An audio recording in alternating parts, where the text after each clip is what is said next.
ನಮಸ್ಕಾರ ವಿದ್ಯಾರ್ಥಿಗಳೇ, ನಾನು ನಾಗರಾಜ್. ತಮಗೆಲ್ಲ ಕನ್ನಡ ಅಮರ ಯೂಟ್ಯೂಬ್ ಚಾನಲ್ಗೆ ಸ್ವಾಗತ. ಈಗಾಗಲೇ ನಾನು 6ನೇ ತರಗತಿಯಲ್ಲಿ ಇರತಕ್ಕಂತಹ ಪಾಠ ಸಿದ್ಧಾರೂಢರ ಜಾತ್ರೆ, ಈ ಪಾಠದ ಬಗ್ಗೆ ನಾನು ಆಗಲೇ ವಿಡಿಯೋ ಮಾಡಿದ್ದೀನಿ. ಇವತ್ತು ಈ ಪಾಠದಲ್ಲಿ ಬರ್ತಕ್ಕಂಥ ಪ್ರಶ್ನೋತ್ತರಗಳನ್ನು ನೋಡ್ತಾ ಹೋಗೋಣ. ಮೊದಲಿಗೆ ಪದಗಳ ಅರ್ಥ ಬರೆಯಿರಿ ಅಂತ ಇದೆ. ಹಿರೇಮಣಿ ಅಂತ ಹೇಳಿದ್ರೆ ತರಗತಿಯ ನಾಯಕ ಅಂತ ಅರ್ಥ. ಎರಡನೇದು ಕರ್ಮಭೂಮಿ, ಸಮಾಜ ಸೇವೆ ಮಾಡಲು ಆಯ್ಕೆ ಮಾಡಿಕೊಂಡ ಸ್ಥಳ ಅಂತ ಅರ್ಥ. ಪತಾಕೆ ಅಂದ್ರೆ ಧ್ವಜ ಅಥವಾ ಬಾವುಟ. ಜನಸ್ತೋಮ ಅಂತ ಹೇಳಿದ್ರೆ ಜನಜಂಗುಳಿ, ಜನರ ದೊಡ್ಡ ಗುಂಪು, ಜನಸಮೂಹ ಅಥವಾ ಬಹುಸಂಖ್ಯೆಯಲ್ಲಿ ಸೇರಿರುವ ಜನರ ಗುಂಪು ಅಂತಾನೂ ಬರುತ್ತೆ. ಇನ್ನು ಕೆಳಗಿನ ವಾಕ್ಯಗಳನ್ನು ಸರಿಪಡಿಸಿ ಬರೆಯಿರಿ ಅಂತಿದೆ. ಮೊದಲನೇದು ಅಲ್ಲಿ ಜಾತ್ರೆ ದಿನ ಶಿವರಾತ್ರಿಯ ಕೂಡುತ್ತದೆ ಅಂತಿದೆ. ಉತ್ತರ ಶಿವರಾತ್ರಿಯ ದಿನ ಅಲ್ಲಿ ಜಾತ್ರೆ ಕೂಡುತ್ತದೆ. ಎರಡನೇದು ಮಠದ ಮಂಟಪ ಮುಂದೆ ಹಾಕಿದ್ದರು ದೊಡ್ಡ. ಉತ್ತರ ಮಠದ ಮುಂದೆ ದೊಡ್ಡ ಮಂಟಪ ಹಾಕಿದ್ದರು. ಮೂರನೇದು ಮಿಠಾಯಿಗಳನ್ನು ಶಾಲೆಯ ಕೊಂಡರು ಮಕ್ಕಳು. ಉತ್ತರ ಶಾಲೆಯ ಮಕ್ಕಳು ಮಿಠಾಯಿಗಳನ್ನು ಕೊಂಡರು. ನಾಲ್ಕನೇದು ಹೋರಾಟದ ಸಕ್ರಿಯವಾಗಿದ್ದ ಸ್ವಾತಂತ್ರ್ಯ ಮಠವಿದು ಸಮಯದಲ್ಲಿ ಅಂತಿದೆ. ಉತ್ತರ ಸ್ವಾತಂತ್ರ್ಯ ಹೋರಾಟದ ಸಮಯದಲ್ಲಿ ಸಕ್ರಿಯವಾಗಿದ್ದ ಮಠವಿದು ಅಂತಕ್ಕಂಥದ್ದು. ಇನ್ನ ಪದಗಳನ್ನು ಬಳಸಿ ಸ್ವಂತ ವಾಕ್ಯ ರಚಿಸಿ ಅಂತಿದೆ. ಇದರಲ್ಲಿ ನಾನು ಎರಡೆರಡು ವಾಕ್ಯಗಳನ್ನ ಮಾಡಿದ್ದೀನಿ. ಇದೇ ತರ ಅಂತಲ್ಲ, ನೋಡ್ಕೊಂಡು ಬೇರೆನೂ ನೀವು ಮಾಡಬಹುದು. ಪ್ರೇರಣೆ ಅಂತ ಇದೆ ಮೊದಲನೇದು. ಶಿಕ್ಷಕರು ನೀಡಿದ ಪ್ರೇರಣೆಯಿಂದ ವಿದ್ಯಾರ್ಥಿಗಳು ಉತ್ತಮ ಅಂಕಗಳನ್ನು ಪಡೆಯುವಲ್ಲಿ ಯಶಸ್ವಿಯಾದರು ಅಂತ ಒಂದು ವಾಕ್ಯ ಆದರೆ, ಎರಡನೇದು ತಂದೆ ತಾಯಿಯರ ಪ್ರೇರಣೆಯಿಂದ ನಾನು ಜೀವನದಲ್ಲಿ ನನ್ನ ಗುರಿ ತಲುಪಲು ಸಾಧ್ಯವಾಯಿತು ಅಂತ ಇದೊಂದು ಎರಡು ಮಾಡಿದ್ದೀನಿ. ಹಾಗೆ ಎಲ್ಲಾ ಪದಕ್ಕೂ ಎರಡೆರಡೆ ಇದೆ, ನೋಡ್ತಾ ಹೋಗಿ. ಎರಡನೇದು ಕಷ್ಟ ಕಾರ್ಪಣ್ಯ ಅಂತಿದೆ. ಮನುಷ್ಯನ ಜೀವನದಲ್ಲಿ ಕಷ್ಟ ಕಾರ್ಪಣ್ಯಗಳು ಇದ್ದೇ ಇರುತ್ತವೆ ಅಂತ ಒಂದಾದ್ರೆ, ಎರಡನೇದು ಬದುಕಿನಲ್ಲಿ ಎದುರಾಗುವ ಅಥವಾ ಬರುವ ಕಷ್ಟ ಕಾರ್ಪಣ್ಯಗಳನ್ನು ಎದುರಿಸಿ ಮುನ್ನುಗ್ಗುವ ಛಲ ನಮ್ಮಲ್ಲಿರಬೇಕು ಅಂತಿದೆ. ಇನ್ನು ಹುರುಪು, ಭಕ್ತರು ಹುರುಪಿನಿಂದ ದೇವಾಲಯದ ಆವರಣವನ್ನು ಸ್ವಚ್ಛ ಮಾಡಿದರು ಅಂತ ಒಂದಿದೆ. ಎರಡನೇದು ಕನ್ನಡ ಶಿಕ್ಷಕರ ಭಾಷಣವನ್ನು ಕೇಳಿ ನಾನು ಕನ್ನಡವನ್ನು ಇನ್ನೂ ಚೆನ್ನಾಗಿ ಕಲಿಯಬೇಕೆಂಬ ಹುರುಪು ಹೆಚ್ಚಾಯಿತು. ಕೇಳಿ, ನನ್ನಲ್ಲಿ ಕನ್ನಡವನ್ನು ಇನ್ನೂ ಚೆನ್ನಾಗಿ ಕಲಿಯಬೇಕೆಂಬ ಹುರುಪು ಹೆಚ್ಚಾಯಿತು. ನಾನು ಅಲ್ಲ, ಇದು ನನ್ನಲ್ಲಿ.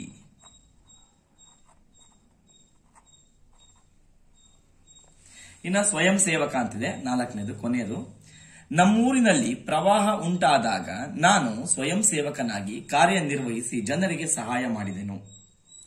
ಎರಡನೇದು ಅದರಲ್ಲೇ ಶಾಲೆಯಲ್ಲಿ ನಡೆದ ವಾರ್ಷಿಕೋತ್ಸವದಲ್ಲಿ ನಾನು ಸ್ವಯಂ ಸೇವಕನಾಗಿ ಕಾರ್ಯನಿರ್ವಹಿಸಿದೆನು.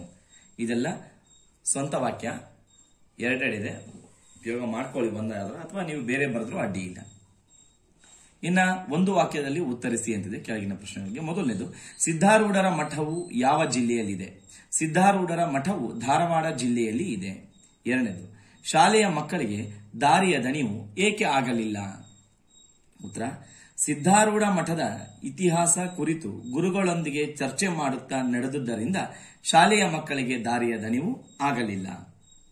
ಇನ್ನು ಮೂರನೇದು ಸಿದ್ಧಾರೂಢ ಸ್ವಾಮಿಗಳು ಮೂಲತಃ ಯಾವ ಊರಿನವರು? ಉತ್ತರ ಸಿದ್ಧಾರೂಢ ಸ್ವಾಮಿಗಳು ಮೂಲತಃ ಬೀದರ್ ಜಿಲ್ಲೆಯ ಚಳಕಾಪುರದವರು ಅಂತಕ್ಕಂಥದ್ದು. ಇನ್ನು ನಾಲ್ಕನೇದ್ದು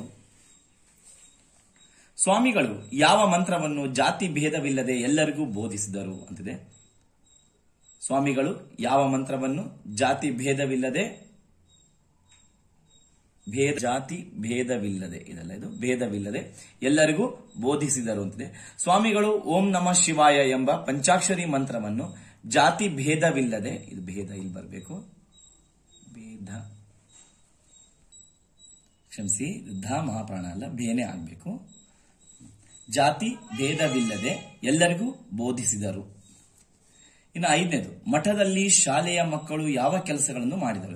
ಮಠದಲ್ಲಿ ಶಾಲೆಯ ಮಕ್ಕಳು ಜನರಿಗೆ ನೀರು ತಂದು ಕೊಡುವ ಮತ್ತು ಊಟ ಬಡಿಸುವ ಕೆಲಸಗಳನ್ನು ಮಾಡಿದರು. ಇನ್ನು ಆರನೇದು ಶಾಲಾ ಮಕ್ಕಳು ಯಾವ ಆಟಗಳನ್ನು ಆಡಿದರು ಅಂತಿದೆ. ಶಾಲಾ ಮಕ್ಕಳು ತೊಟ್ಟಿಲ ಜೀಕ ಹಾಗೂ ಕುದುರೆ, ಆನೆ, ಒಂಟೆಗಳಿಂದ ಕೂಡಿದ ತಿರುಗು ಯಂತ್ರಗಳನ್ನು ಆಡಿದರು. ಇನ್ನು ಕೊನೆಯದು ಸಿದ್ಧಾರೂಢ ಮಠದಿಂದ ಸ್ಫೂರ್ತಿಯನ್ನು ಪಡೆದ ರಾಷ್ಟ್ರ ನಾಯಕರು ಯಾರು? ಸಿದ್ಧಾರೂಢ ಮಠದಿಂದ ಸ್ಫೂರ್ತಿಯನ್ನು ಪಡೆದ ರಾಷ್ಟ್ರ ನಾಯಕರುಗಳೆಂದರೆ ಮಹಾತ್ಮ ಗಾಂಧೀಜಿ ಹಾಗೂ ಬಾಲಗಂಗಾಧರ ತಿಲಕ್ ಅಂತಿದೆ. ಇನ್ನು ಕೆಳಗಿನ ಪ್ರಶ್ನೆಗಳಿಗೆ 3-4 ವಾಕ್ಯಗಳಲ್ಲಿ ಉತ್ತರಿಸಿದೆ. ಇಲ್ಲಿ ಉತ್ತರ 6ನೇ ಕ್ಲಾಸ್ ವಿದ್ಯಾರ್ಥಿಗಳಿಗೆ ಸ್ವಲ್ಪ ದೊಡ್ಡದಾಗಬಹುದು, ಜಾಸ್ತಿ ಆಗ್ಬಹುದು ಅನ್ಕೊಂಡಿದೀನಿ. ಬಟ್ ಉತ್ತರ ಮಾತ್ರ ಇದ್ದೇ ಇದೆ. ಇದರಲ್ಲಿ ನೀವು ಒಂದು ವಾಕ್ಯ ಕಡಿಮೆ ಮಾಡಬಹುದು. ಆದ್ರೆ ಪ್ರಶ್ನೆಗೆ ತಕ್ಕಂತೆ ಉತ್ತರವನ್ನು ನಾನು ಬರ್ದಿದ್ದೀನಿ. ಆ ಮಕ್ಕಳಿಗೆ ಸ್ವಲ್ಪ ದೊಡ್ಡದಾಗಬಹುದು. ನೀವೇನ್ ಮಾಡಬಹುದು ಅಂದ್ರೆ ಒಂದು ವಾಕ್ಯ ಕಡಿಮೆ ಮಾಡಬಹುದು ಅಷ್ಟೇ. ಯಾಕಂದ್ರೆ 3-4 ಅಷ್ಟೇ ಕೇಳಿದ್ದಾರೆ, ಅಷ್ಟಕ್ಕೆ ನಾವು ಬರ್ಸ್ಬೇಕು. ಅವರು ಒಂದು ವಾಕ್ಯ ಕಡಿಮೆ ಬರೆದ್ರು ನೀವೇನ್ ಪ್ರಶ್ನೆಗಳನ್ನು ಕೊಡ್ತಿರಲ್ಲ, ಎಷ್ಟು ಅಂಕ ಕೊಡ್ತಿರೋ 3-4 ವಾಕ್ಯ ಐತಂದ್ರೆ ನೀವು ಪೂರ್ತಿ ಅಂಕ ಕೊಡಬೇಕಾಗತ್ತೆ ಟೀಚರ್ಗಳಾದ ನಾವು. ಇನ್ನು ನೋಡೋಣ. ಮೊದಲನೇದು, ಸಿದ್ಧಾರೂಢ ಸ್ವಾಮಿಗಳ ಜೀವನದ ಬಗ್ಗೆ ತಿಳಿಸಿ ಅಂತಿದೆ. ಉತ್ತರ: ಮಹಾನ್ ಸಂತರಾದ ಸಿದ್ಧಾರೂಢರು 1839ರಲ್ಲಿ ಜನಿಸಿದರು. ಇವರು ಮೂಲತಃ ಬೀದರ್ ಜಿಲ್ಲೆಯ ಚಳಕಾಪುರದವರು. ಚಿಕ್ಕಂದಿನಿಂದಲೇ ಅವರಿಗೆ ಜೀವನದ ಐಹಿಕ ಸುಖ ಭೋಗಗಳಲ್ಲಿ ವಿರಕ್ತಿ ಬಂದು ಸನ್ಯಾಸವನ್ನು ಸ್ವೀಕರಿಸಿದರು. ಮನೆ ಬಿಟ್ಟು ಲೋಕ ಸಂಚಾರಿಯಾದರು. ಊರಿಂದೂರಿಗೆ ಸಂಚರಿಸುತ್ತಿದ್ದ ಸ್ವಾಮಿಗಳು ಹುಬ್ಬಳ್ಳಿಯಲ್ಲಿ ನೆಲೆ ನಿಂತು ಅದನ್ನೇ ತಮ್ಮ ಕರ್ಮಭೂಮಿಯನ್ನಾಗಿ ಆರಿಸಿಕೊಂಡರು. ಇದು ಅವರ ಜೀವನದ ಬಗ್ಗೆ ತಿಳಿಸಿ ಅಂತ ಹೇಳಿದ್ದಾರೆ. ಇದು ಉತ್ತರ ಆಗತ್ತೆ.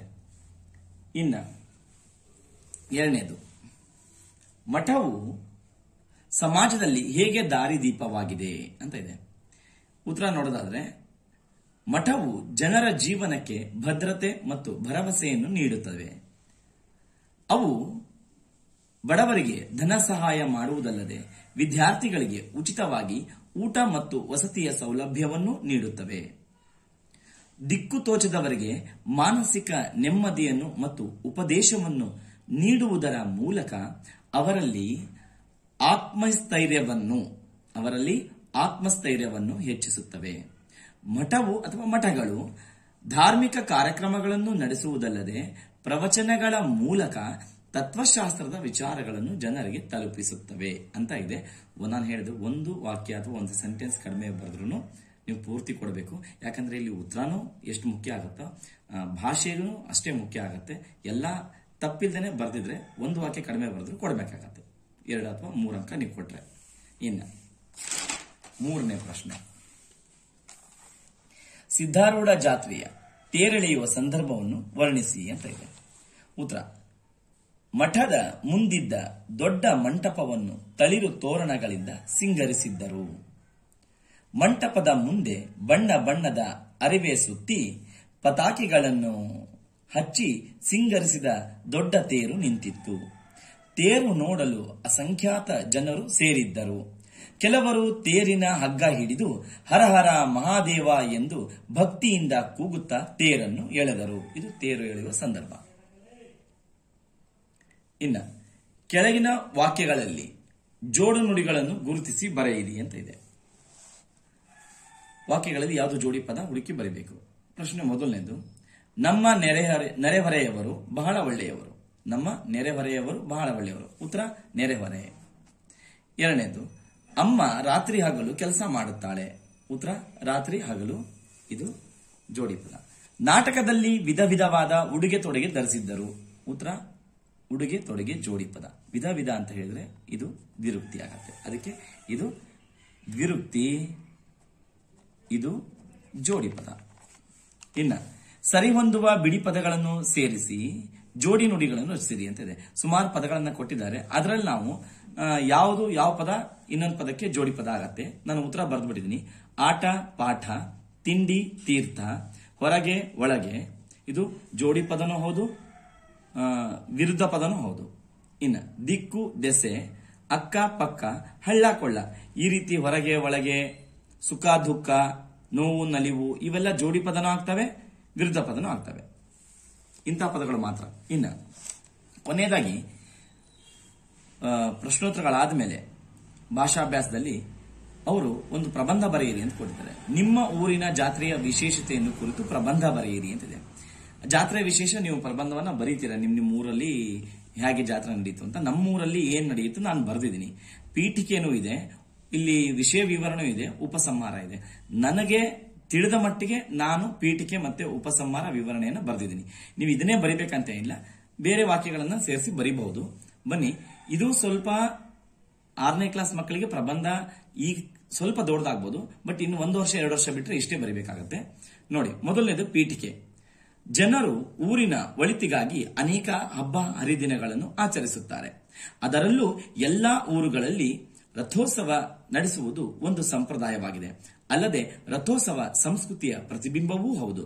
ಊರಿನಲ್ಲಿ ಸದಾ ಶಾಂತಿ ಸೌಹಾರ್ದತೆ ನೆಲೆಗೊಂಡಿರಬೇಕೆಂದು ಮತ್ತು ಊರು ಯಾವಾಗಲೂ ಸಮೃದ್ಧಿಯಿಂದ ಕೂಡಿರಬೇಕೆಂದು ಹಾಗೂ ಜನರು ತಮ್ಮ ಭಕ್ತಿಯ ಪರಾಕಾಷ್ಠೆಯನ್ನು ದೇವರಿಗೆ ಸಮರ್ಪಿಸುವ ಸಲುವಾಗಿ ರಥೋತ್ಸವಗಳನ್ನು ಆಚರಿಸುತ್ತಾರೆ ಅಂತ ನನ್ನ ಅಭಿಪ್ರಾಯದಲ್ಲಿ ನಾನು ಪೀಠಿಕೆ ಬರೆದಿದ್ದೀನಿ.